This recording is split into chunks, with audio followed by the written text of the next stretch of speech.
Welcome to Lay's Little Golden Books. I hope you all enjoyed today's story, and maybe the grown-ups will remember it from their own childhood.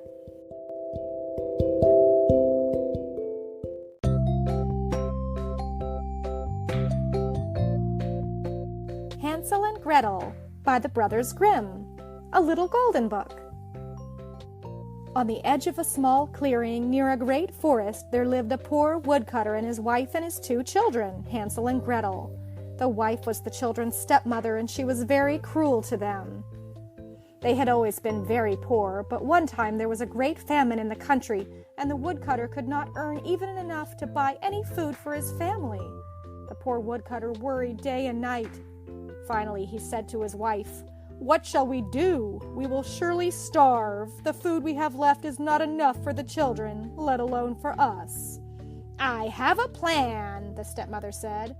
"Early in the morning we will take the children into the forest and leave them in the thickest part of it. They will never find their way home again, and we will be rid of them."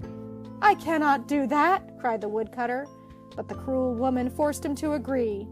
Now Hansel and Gretel heard them talking, and Hansel thought of a clever plan. Creeping outside, he filled his pockets with pebbles.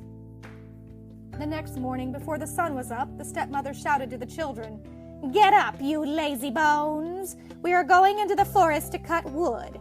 Here is a piece of bread. Don't eat it yet because you won't get any more." Then they set off for the forest, with Hansel and Gretel lagging in the rear. Gretel carried their bread, and Hansel stopped every few steps to drop a pebble on the ground.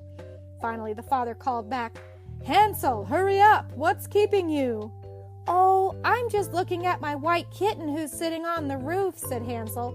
"She's trying to say goodbye to me." "You fool!" cried the stepmother. "That's the sunshine glinting on the roof." When they reached the middle of the forest, the father built a good fire. Then the stepmother said, "Wait by the fire while we go to chop wood. We will come back to get you." Hansel and Gretel fell asleep. When they woke up, it was night. Hansel comforted Gretel, who was frightened by the dark. Then when the moon came up, they could see the pebbles that Hansel had dropped, and they followed them all the way home. When they got home, the cruel stepmother planned again to get rid of them, and the next day they all went once more to the forest.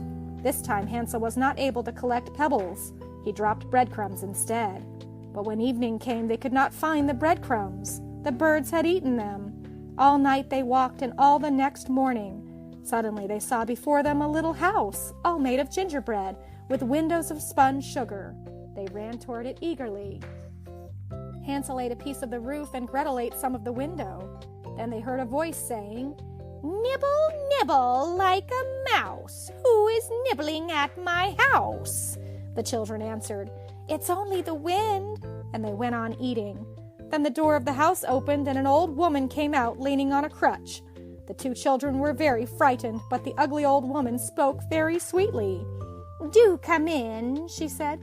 "You must be very hungry and tired, for you look as if you've come a long way." Then she led them into her house.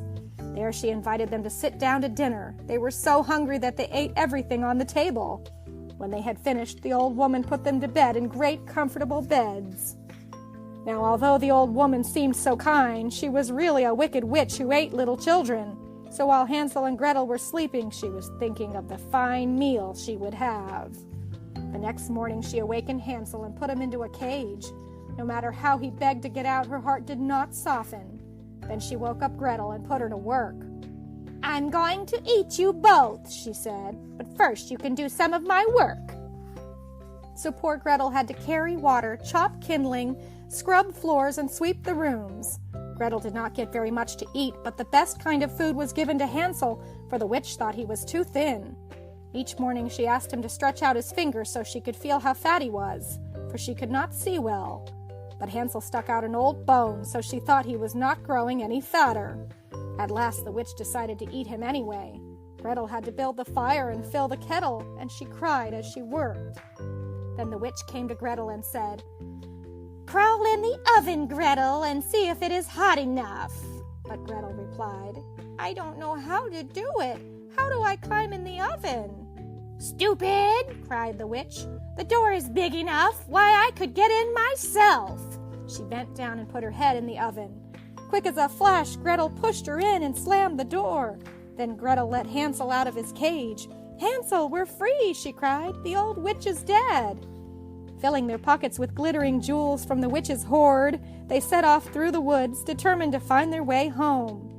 But though Hansel and Gretel walked and walked, they were still lost, and not a thing looked familiar. Just when they had given up hope, they heard a happy cry. There was their father coming toward them. "Hansel! Gretel!" cried the father, hurrying to them. "I have looked and looked for you!" He took them home, and Hansel and Gretel found that their cruel stepmother had gone away forever. And with the jewels that they brought from the witch's house, they were able to live comfortably and happily ever after. The end.